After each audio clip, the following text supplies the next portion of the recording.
Hello everyone, তনয়ার পাকশালাতে সবাইকে স্বাগত জানাই।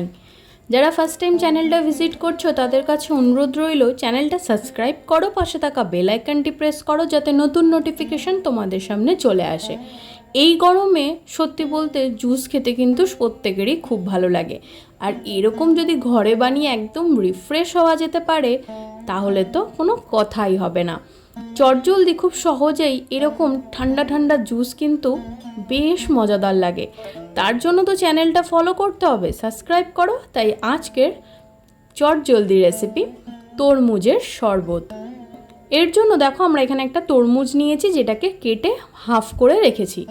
প্রথম থেকেই হাফ করে এই কারণে কাটা, বলতে পারো বাজার থেকে কিনে আনার সময় একটু চেক করে নেওয়া বটে যে ভেতরটা লাল না সাদা। এটা প্রত্যেক বাঙালিরই কিন্তু একটা ইমোশন বলতে পারো, কেটে চেক করে নেওয়াটা, তাই নয় কি? তোমরাও যদি আমার সাথে একমত হও কমেন্ট সেকশানে জানাও যে তোমরাও সেটাই করো কি না।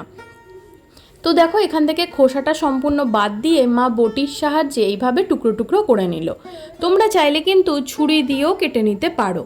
এখানে দেখো সম্পূর্ণ বীজ ছাড়ানোর কোনো প্রয়োজন নেই। আর এদিকে পম আর লিচু দুজনেই বসে রয়েছে তরমুজ খাবে বলে। ভাবতে পারো আমি হাত দিতে গেছি বলে আমাকে আবার তেজ দেখাচ্ছে। দেখো কীরকমভাবে তরমুজগুলো খাচ্ছে। রিফ্রেশ তো ওদেরও হতে হয়, কি তাই নয় কি? শুধু আমরাই হব? চলো মিক্সার জারে পরিমাণ মতন দিয়ে দিলাম চিনি, যেটাকে পাউডার সুগার করে নিলাম। চিনিটাকে একটা বাটিতে তুলে রাখলাম, যতটা প্রয়োজন হবে ততটাই দেব। এবার ওই মিক্সার জারে দিয়ে দিলাম সেই সম্পূর্ণ তরমুজগুলোকে। দানা কিন্তু আলাদা করে বাছার কোনো প্রয়োজন নেই, কারণ আমরা তো ছাঁকনি দিয়ে সেটাকে ছেঁকেই নেব, তাই নয়? এই দেখো ছাঁকনি দিয়ে ছেঁকে নিয়েছি, তাই কষ্ট করে আর বীজ ছাড়ানোর কোনো প্রয়োজন নেই। দেখো বেশ খানিকটা পরিমাণে ছেঁকে কিন্তু এইভাবে আমরা এক্সট্রা যে আঁশ মতন যেটা থাকে সেটাকে ফেলে দিলাম। আর বাকি তরমুজটাও আবার সেম প্রসেসে দিয়ে দিলাম কিছু পুদিনা পাতা, যেগুলোকে ধুয়ে রেখেছিলাম। খুব বেশি দেব না, তাহলে কিন্তু তরমুজের স্বাদটা একদম অন্যরকম হবে। দিলাম সামান্য একটু বিট নুন, আর দিলাম পরিমাণ মতন চিনি। এখানে আমরা একটু মিষ্টি মিষ্টি খেতে কিন্তু বেশ পছন্দ করি, সে যে কোনো জিনিসই হোক না কেন।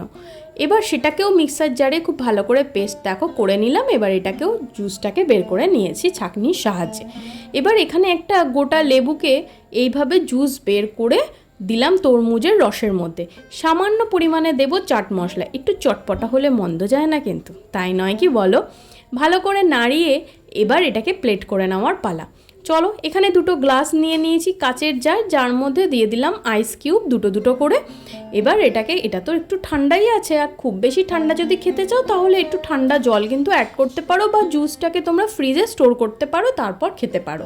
আমরা সেটাকে আর করলাম না, আমাদের আর তস হইল না সত্যি কথা বলতে, তাই আইস কিউব দিয়েই এটাকে আমরা নিয়ে নেবো।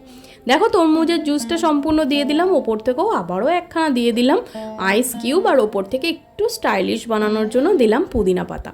দিলাম সাইড থেকে স্লাইস করে কেটে নেওয়া পাতিলেবু, দেখতে ভালো লাগছে। দিলাম ওপর থেকে সামান্য একটুখানি গোটা জিরে রোস্ট করে রেখেছিলাম তার গুঁড়ো। হয়ে গেল। স্ট্র দিয়ে এক নিমেষে গরম গরম সার্ভ করো। বাড়িতে আত্মীয় স্বজন লোকজন আসলে করে এইভাবে ফ্রিজে রেখে দাও আর তাদেরকে সার্ভ করো। ভালো লাগলো ভিডিওটা? ধন্যবাদ, দেখা হচ্ছে অন্য একটা ভিডিও।